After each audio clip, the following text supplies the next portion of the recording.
একটা অন্য প্রোগ্রাম ছিল, কিন্তু আল্লাহ বোধহয় চেয়েছে যে আমি আজকে এখানে আসি, এবং সেই জন্য উনি না চাইলে তো এটা বোধহয় সম্ভব হতো না যে আপনাদের সঙ্গে এসে আমার এরকম ভাবে দেখা হতো। এবং অবশ্যই বিমানদা আমাদের স্পিকার সাহেব চেয়েছেন, ওনার চাওয়াটাও আমার কাছে অত্যন্ত গুরুত্বপূর্ণ। ঈদ মিলন উৎসব 45তম বর্ষ, এই সাদিকের 45th ইয়ার, এবং উত্তর খোদার বাজার যুব সংঘ, যুব শব্দটার সাথেও আমি ওতপ্রোতভাবে জড়িত।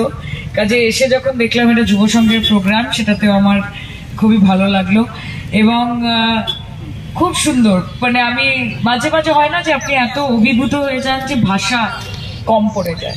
আমি যখন এখানে ঢুকছিলাম আমার কাছে খুব একটা ক্ল্যারিটি ছিল না যে আমি কোথায় আসছি, কিন্তু আমি আসার পর আমি অনেকক্ষণ ধরে এখানে স্টেজে বসে খুব মোহিতভাবে দেখছিলাম, এত সুন্দরভাবে তৈরি করা হয়েছে।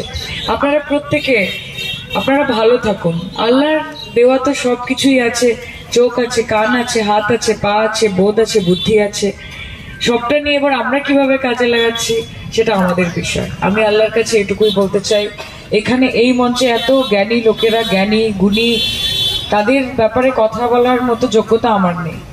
তবে প্রত্যেকে এখানে যারা রয়েছেন তারা সবসময় চেষ্টা করে যাতে আপনাদের সঙ্গে পায়ে পা মিলিয়ে চলা যায়, আপনাদের চাহিদা, আপনাদের ইচ্ছে, আপনাদের যা যা সমস্যা সবকিছুর সমাধান করে আপনাদেরকে সুরক্ষিত রাখার। আমিও আগামী দিন আপনারা জানেন যে একটি লড়াইয়ের পথে এই মুহূর্তে রয়েছি, যেই লড়াই আপনাদের সকলের ভালোবাসা সহযোগিতা ছাড়া অতিক্রম করা সম্ভব হবে না।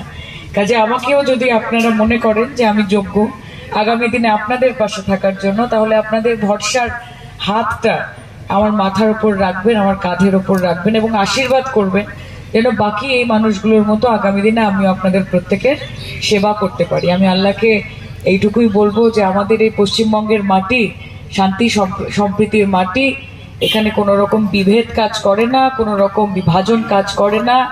আমরা মমতাদির শিক্ষা, তার দীক্ষায় দীক্ষিত।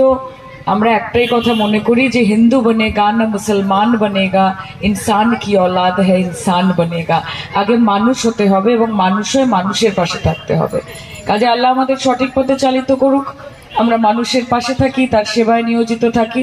আমার নেত্রীও যেরকম চেয়েছেন, দাদাও আপনাদের সঙ্গে আছেন, উনিও সবসময় কাজ করছেন 365 দিন 24 ঘন্টা। আমিও যেন সেই পথে চলতে পারি, আমি সেটাই চাই। এবং যুব সংঘকে আমার অনেক অনেক ধন্যবাদ। আমাকে পরের বার আরেকটু আগে থেকে বলবেন যাতে আমি আরেকটু আগে থেকে এসে সবার সঙ্গে একটুখানি দেখা করতে পারি আলাদা করে। মদিনা শরীফ বানানো চাই আমি, মানে খুবই অদ্ভুত, ইটস ওয়ান্ডারফুল, ইটস বিউটিফুল। আমি বলছিলাম ওখানে বসেও যে এত সুন্দর লাগছে দেখতে। কাজে পরের বার যেন আরেকটু সময় নিয়ে আসতে পারি সেটা তোমাকে নিশ্চিত করতে হবে। ঠিক আছে, আপনারা ভালো থাকবেন প্রত্যেকে। আমার